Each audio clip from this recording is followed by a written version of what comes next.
అమరావతి పరిస్థితి గతంలో మాట్లాడారు, ఒక చెరువులు కల్పించే విధంగా అమరావతి ఇప్పుడు కూడా అదే డెఫినెట్ గా మీ గోదావరి నది ఏ విధంగా ఉందో అది పొంగి పొర్లుతోంది అక్కడ అమరావతిలో.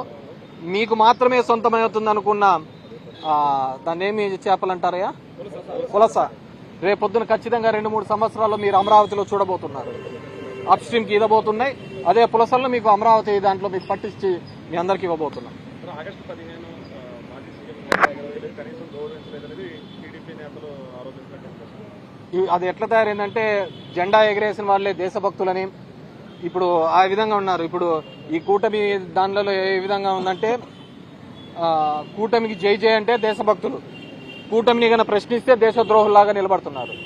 దేశభక్తి అనేది జెండా ఎగరేస్తేనో లేకుంటే దాని మీద ఆ రోజు చాక్లెట్లు పంచుతూనే ఉండదు.